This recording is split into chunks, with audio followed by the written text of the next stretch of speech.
اس کے بعد جب انسان دنیا میں تشریف لائے تو سب سے پہلے انسانوں میں آدم علیہ السلام نے تعمیر کیا، پھر اس کے بعد حضرت نوح نے تعمیر کیا، پھر اس کے بعد حضرت ابراہیم نے تعمیر کیا، حضرت سلیمان نے تعمیر کی، حضرت عیسیٰ علیہ السلام نے تعمیر کی۔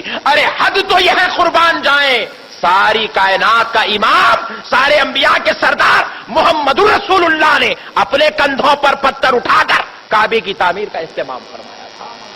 کعبہ وہ مقدس شہر ہے، کعبہ وہ مقدس عمارت ہے جس کی تعمیر میں انبیاء نے محنت فرمائی ہے۔ اس لیے رب کہہ رہا ہے بندو آؤ اس کو دیکھو، تمہارے گناہ معاف کر دوں گا، کیونکہ یہ گھر تو گھر ہی ہے، اس میں لگے ہوئے کوئی اور نہیں، یہ پتھر ہی ہے، لیکن ان پتھروں کو دیکھ لو کیونکہ یہ وہ مقدس پتھر ہے۔ کسی آدم کا ہاتھ لگا ہوا ہے، کسی کو موسیٰ کا ہاتھ لگا ہوا ہے، کسی کو عیسیٰ کا ہاتھ لگا ہوا ہے، کسی کو آدم کا ہاتھ لگا ہوا ہے۔ ارے حد تو یہ ہے کسی پتھر کو یہ سعادت بھی نصیب ہے کہ وہ محمد الرسول اللہ کے کندھوں پر چل کر آیا ہے۔ اس لیے کہا جا رہا ہے کہ اسے نبیوں سے نسبت ہو گئی ہے۔ نبی جس کو ہاتھ لگا دے تعمیر کے لیے استعمال کر لے، اسے دیکھنے سے گناہ معاف ہوتے ہیں۔ اللہ اللہ، تو براہ راست نبی سے فیض لیا ہو جس کو ہم ولی کہتے ہیں، اس کو دیکھنے کا عالم کیا ہوگا؟ یا پھر اس کی بارگاہوں میں پہنچ کر اس سے فیض لینے، اس کی نیاز مندی میں ہاتھ جوڑ کر کھڑے ہونے کی عظمت اور فضیلت کا عالم کیا ہوگا؟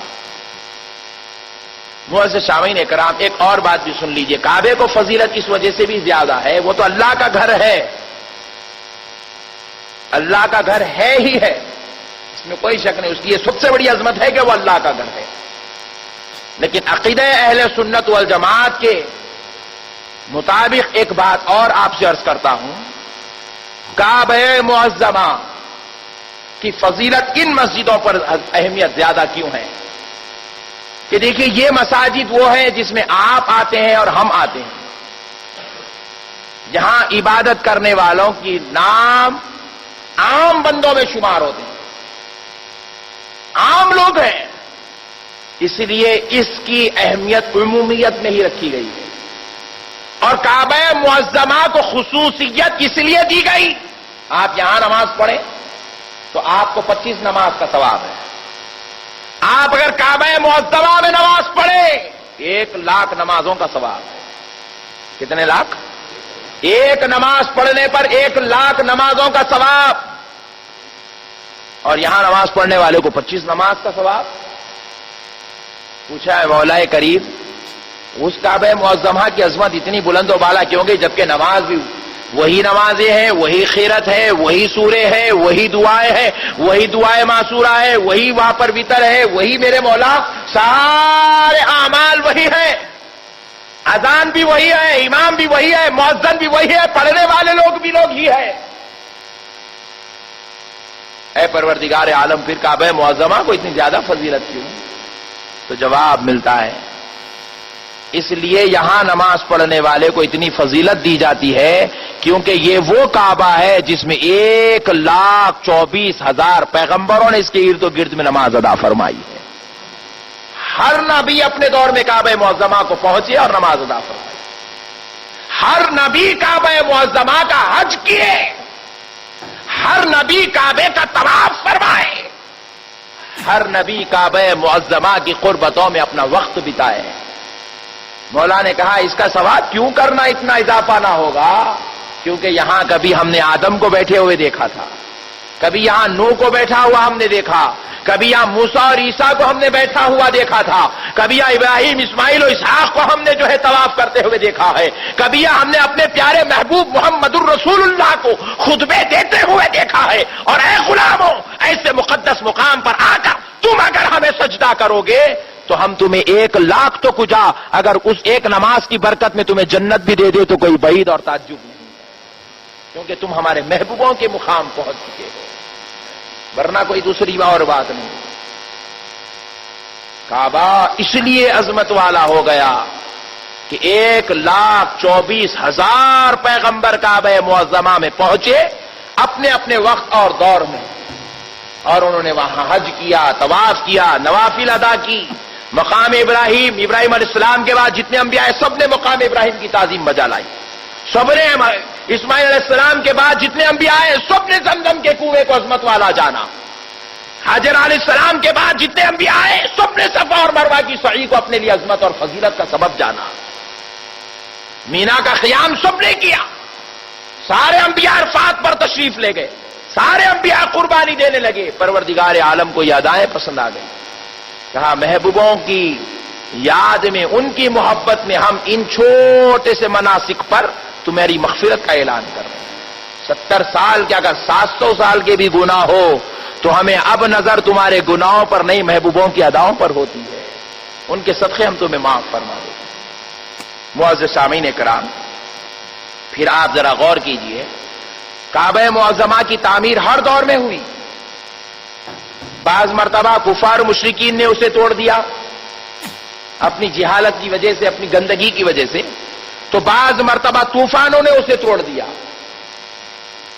اور میرا وجدان کہتا ہے توڑنے میں اللہ رب العزت کی بھی ایک حکمت تھی.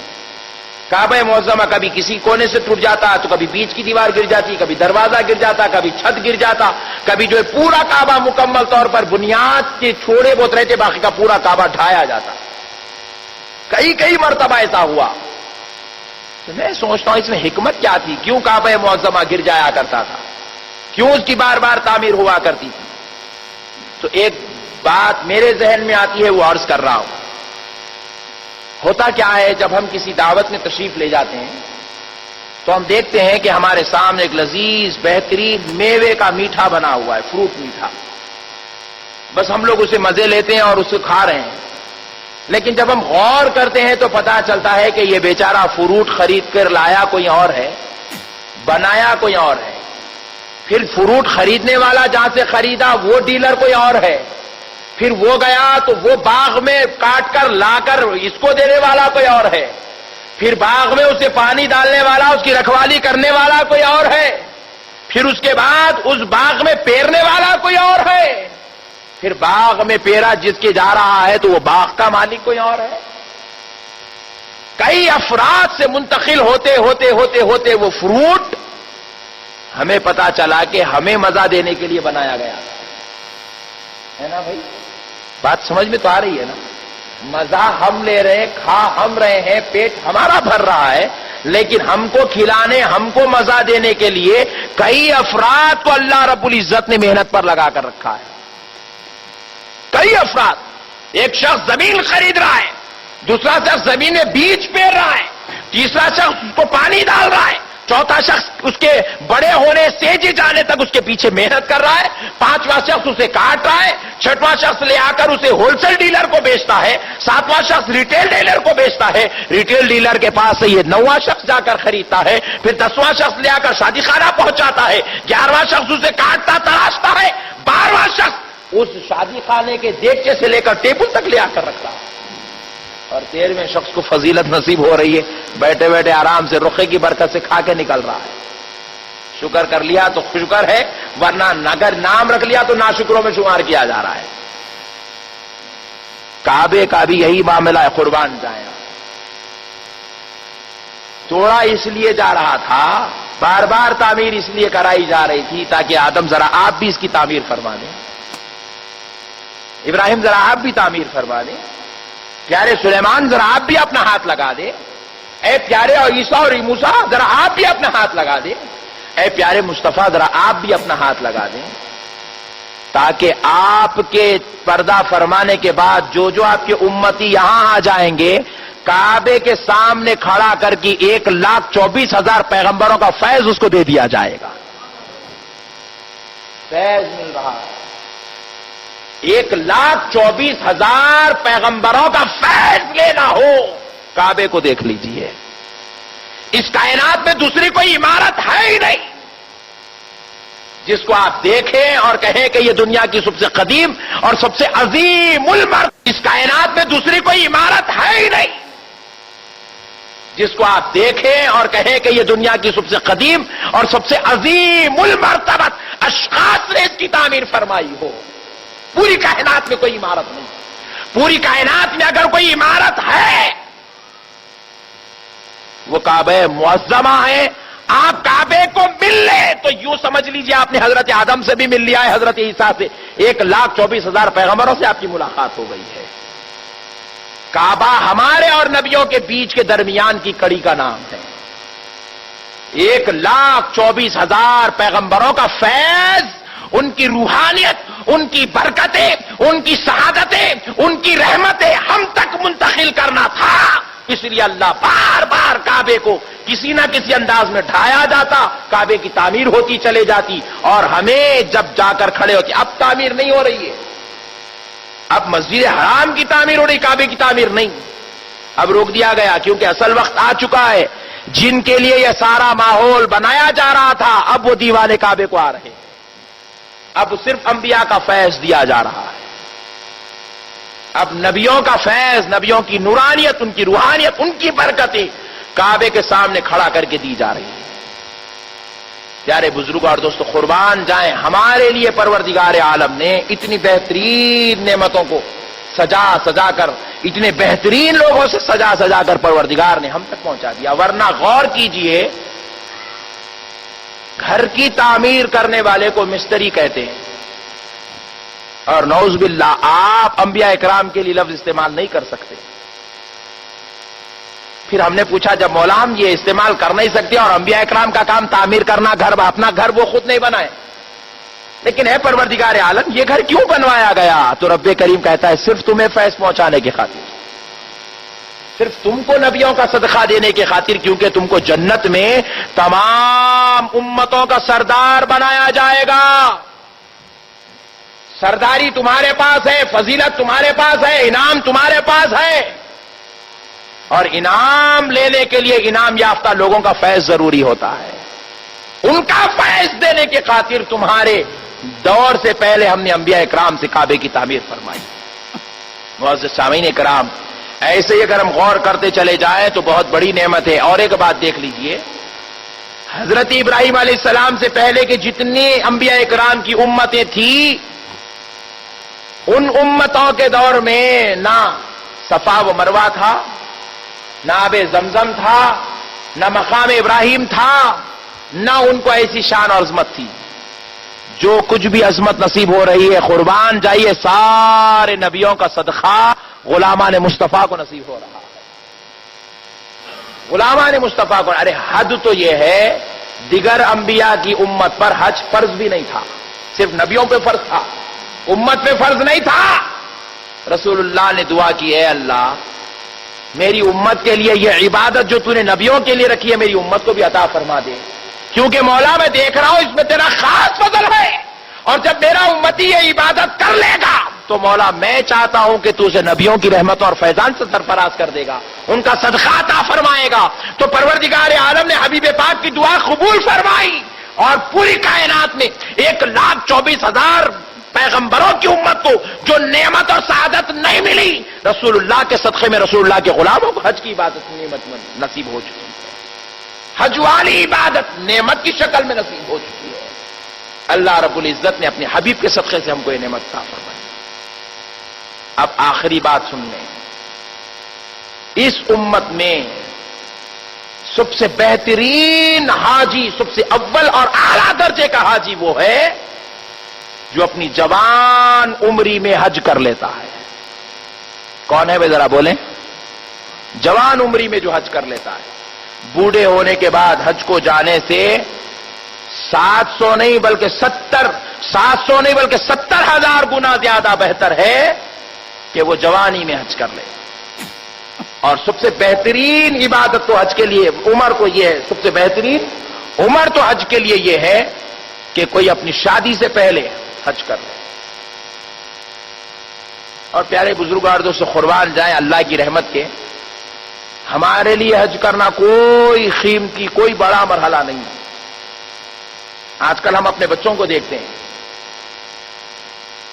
گاڑیاں لے کر نکل جاتے ہیں باہر، پوچھے ماشاءاللہ بیٹا آپ کی گاڑی ہے؟ بولے جی ہاں گاڑی میری ہے، چاہے بائک ہو چاہے کار ہو، لے کے نکل جاتے ہیں۔ بولے بابا کتنے کی ہے؟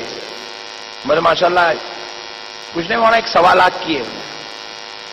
1 لاکھ روپے میں آ گئی، یہ 2 لاکھ کی ہے۔ آج کل 2 لاکھ کی بائکس چل رہے ہیں حیدرآباد میں، 2 لاکھ روپے کی بائکس۔